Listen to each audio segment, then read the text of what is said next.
All right, let's get straight to it. There's something inside of you that controls every thought, every emotion, every moment of peace, every moment of stress, and almost nobody knows it exists. It's called the free will. And once you understand it, everything in your life starts to make sense. Why you get anxious, why you overthink, why you snap, why you feel peaceful some days and overwhelmed the next. The free will is the inner mechanism God designed inside your heart, mind, gut, and awareness. It's running non-stop whether you pay attention or not. So if your life feels chaotic sometimes, it's not random. It's the wheels spinning. Here's the short version. Your heart pulls the thought. Your mind amplifies the thought. Your gut feels the thought. Your aura broadcasts the thought. The ether responds with more thoughts just like it. That loop runs 24/7 whether you're conscious of it or completely unaware. And here's where it gets wild. Jesus said your thoughts start in your heart, not in your brain. So when the wheel grabs the wrong frequency, boom, you spiral. Happens to all of us. I'm not special. Even Pepper over here spirals when she thinks she hears a squirrel. And honestly, free will is the reason PawBlox even exists. While I was designing the product to protect dogs in cars, God was designing me. The company and the revelation showed up at the exact same time in my life. Building PawBlox is what pushed me into this whole transformation. They're the same journey. The free will determines everything. Your clarity, your mood, your reactions, the way you talk to people, the thoughts you attract, the emotions you feel. And the crazy thing is, once you see it, you can control it. You can stop the spin before it starts. You can redirect your thoughts before they become emotions. You can align your heart with God instead of letting the ego drive your whole day. Pepper has no idea what I'm talking about. She just thinks I'm talking to her again. But God used this dog and this mission to wake me up to something I didn't even know was inside me. Most people think their thoughts start in their brain, but Jesus said something completely different. He said we reason in our hearts. That means your heart's not just pumping blood, it's pulling thoughts from the ether. Your heart's actually a receiver. It's pulling thoughts out of the spiritual atmosphere around us. And the quality of your heart determines the quality of the thoughts you attract. Pure heart, peaceful thoughts. Chaotic heart, chaotic thoughts. So if you've ever wondered why certain thoughts hit hard, it's your heart grabbing them before your mind even knows what happened. Think of your heart like the first gear of the free will. The heart pulls the thought, the mind only amplifies it later. The gut feels it. The aura broadcasts it. The ether sends more like it. So the real battle isn't in your mind. It's in your heart. And nobody really explained that to us growing up. When your heart is aligned with God, you attract clarity, peace, direction, wisdom. When your heart's driven by ego, you attract fear, anxiety, doubt, temptation, confusion. It's not random. It's not personality. It's not just how you are.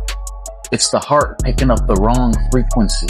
Even Pepper does this. She hears one tiny sound outside and suddenly her whole wheel's spinning on the somebody's out there frequency. But we do the same thing. We grab a thought that wasn't even ours, and then we build a whole emotional world around it. And honestly, this heart revelation is what changed everything for me in life and in PawBlox. The same season God showed me the free will is the same season He gave me the idea that would become this company.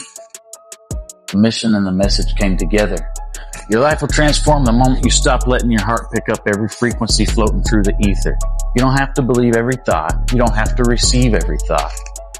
You don't have to keep every thought. Guard your heart and your entire free will shifts. Most of your anxiety isn't coming from your life. It's coming from one thought that entered your heart and then got amplified by your mind. That's how the loop starts. The heart receives the first thought, and if awareness doesn't stop it, the mind takes over and turns up the volume. That's where most people get trapped. This is the part that trips everyone up. This is the mind. And this is where amplification happens. Before I go any deeper, quick context. This whole free will framework is something I just finished writing into a book that's currently in publish. It's real, it's submitted, and it'll be out very soon. But today I just want to zoom in on one piece of it, the mind. Here's the truth most of us never learned. Your mind doesn't create thoughts, it amplifies. The heart receives the thought. Awareness has a moment to accept or reject it. And if it's accepted, the mind turns up the volume. That's how one small thought becomes overthinking. Here's a simple example. Someone could say something to you completely casually, maybe even as a joke, and they don't mean anything by it, but it lands in your heart the wrong way. And if you don't catch it right there, your mind grabs it and starts replaying it. You think about it later, then again the next day. Then you start wondering what they really meant. And before you realize it, one meaningless comment shaped how you see yourself, how you act, how you talk, and even how you show up in the world. All because you gave that thought belief and let the mind amplify it. The mind's powerful, but it's neutral. It doesn't care if the thought's true. It doesn't care if the thought's helpful. It just multiplies whatever it's given. That's why one quiet thought can turn into a full emotional spiral in seconds. When the ego's driving, the mind becomes dangerous. It loops, it replays, it imagines futures that don't exist, it drags the past into the present. Suddenly, you're stressed out about something that hasn't even happened. But when awareness is present, when the heart's aligned with God, the mind becomes a tool. It clarifies, it organizes, it helps you respond instead of react. Same mind, different driver. Pepper does this perfectly. She hears a noise, the thought enters her heart, and her mind immediately goes, "Intruder! Emergency! Full alert!" And that's exactly what we do. We let one thought pass the heart, get amplified by the mind, and then we live inside the reaction. This realization changed everything for me, personally and professionally. Even with PawBlox, something to protect dogs, forced me to notice how fast my own mind would spin under pressure. Learning to slow the wheel, learning to catch the thoughts at the heart before the mind amplifies them, that's what brought peace back into my life. You don't need to stop thoughts from appearing. You need to notice them before the mind amplifies them. You don't fight the mind, you guide it. And when the heart's aligned, the mind naturally follows. The reason some thoughts feel light and others feel like a punch to the chest has less to do with the thought itself and more to do with where it lands in your body. Because after a thought enters the heart and gets amplified by the mind, it drops into the gut. And this is where emotion's born. The gut's not just digestion, it's the emotional engine of the free will. It decides how a thought feels, calm, tight, heavy, anxious, or peaceful. You feel this every day, that knot in your stomach, that sinking feeling, that wave of calm that comes out of nowhere. It's not random. That's your gut responding before your mind ever catches up. Here's something most people don't realize. About 90% of the body's serotonin, the chemical tied to mood and emotional stability, is produced in the gut, not the brain. So when the gut's off, emotions feel heavier.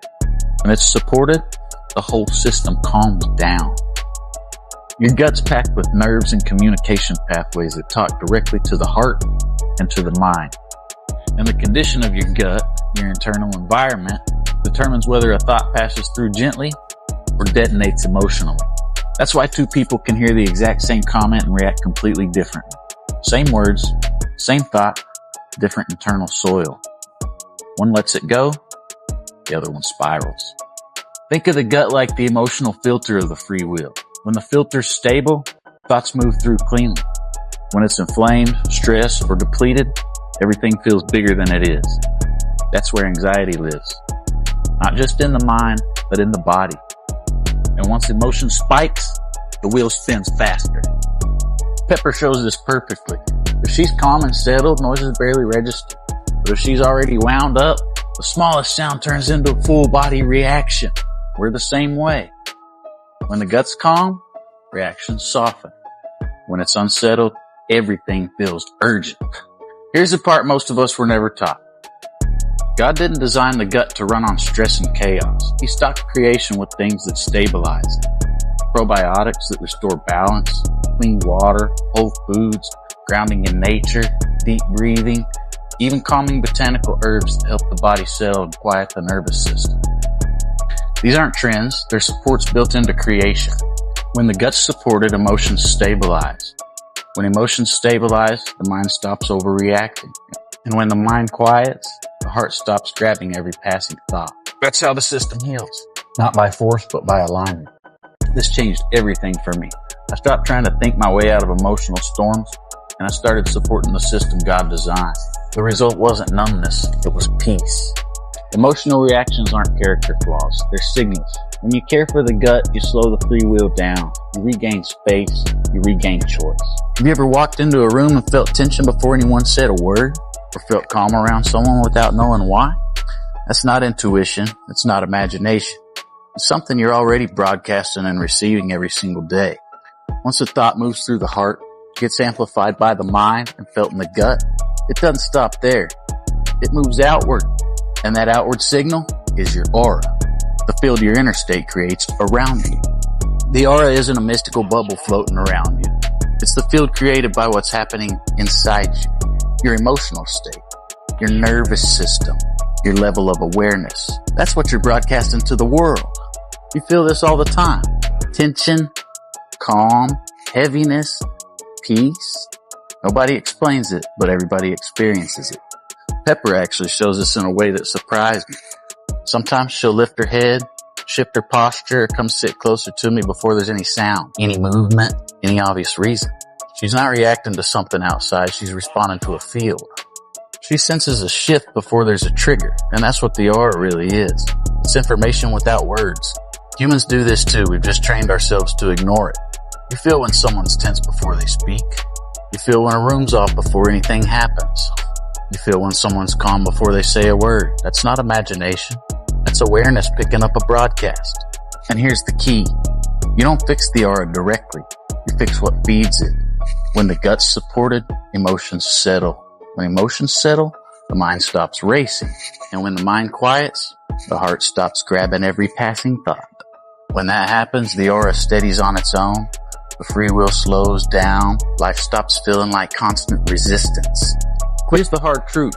Not every thought that crosses your mind came from you. Thoughts move through a field, and you're interacting with that field all day long. That field is the ether. The ether is the spiritual environment thoughts travel through. Ideas, emotions, temptations, inspiration, fear, they're constantly moving, and your free will is always tuning into it. You don't control what passes through the ether, but you do control what you grab. Scripture hints at this idea when it talks about thoughts coming and going. And Martin Luther said it best. You can't stop birds from flying over your head, but you can stop them from building a nest. That's awareness. Here's how the loop works. A thought moves through the ether. The heart senses it first. Awareness has a moment to accept or reject it. If it's accepted, the mind amplifies it, the gut feels it, and the cycle continues. That's why some thoughts pass right through you and others stick. The difference isn't the thought, it's whether awareness grabbed it.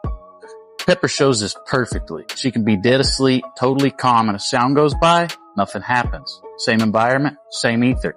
But if she's already alert, one tiny noise and she's on full patrol.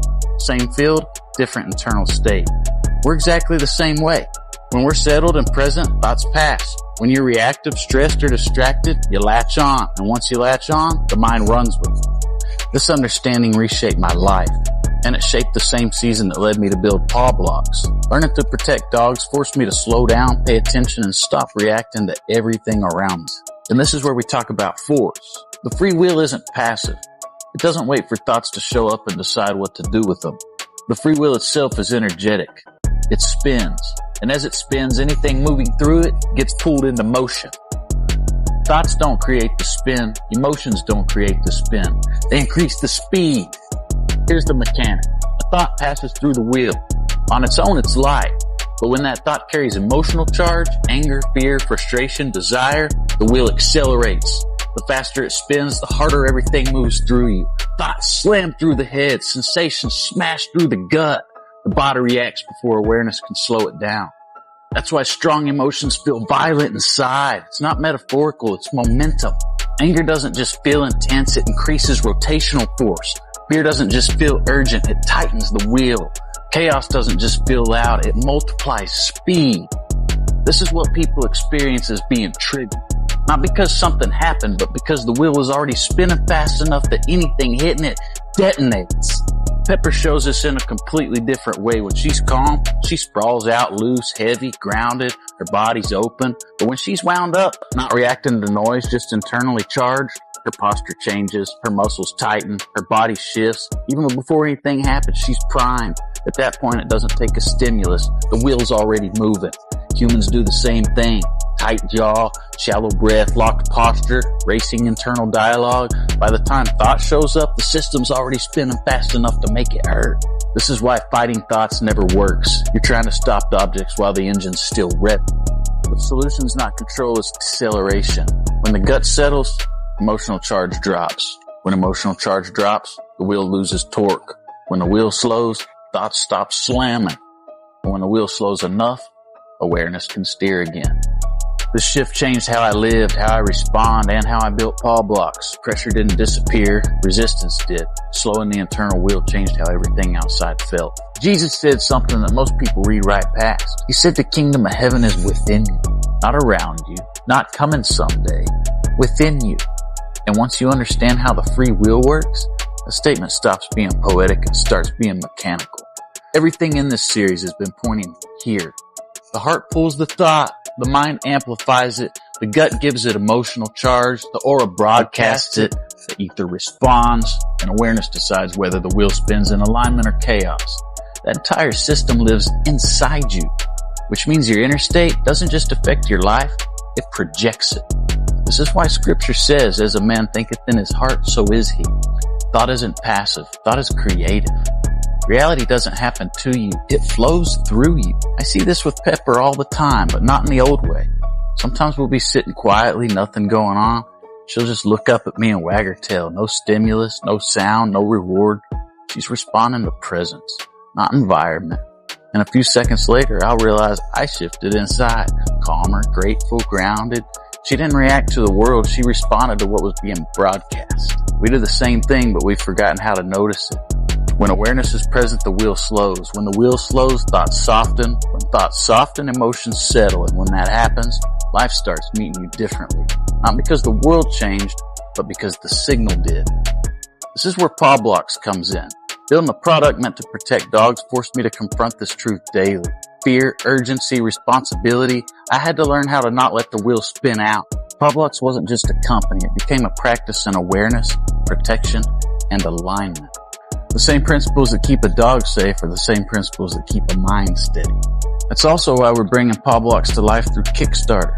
Mission isn't just about a product, it's about care, presence, responsibility, protecting what matters inside and out. I wrote all of this into a book called The Free Will Revelation, Hidden Mechanics to Christ Consciousness. It's the full journey behind these teachings and it's available now on Amazon. But this series was never about selling ideas. It's about remembering something you already carry. The kingdom isn't coming. It's operating through you.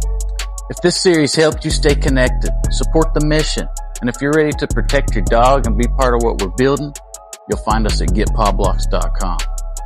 Stay aware, stay aligned, and don't forget, the wheel responds to who you're being, not just what you're doing.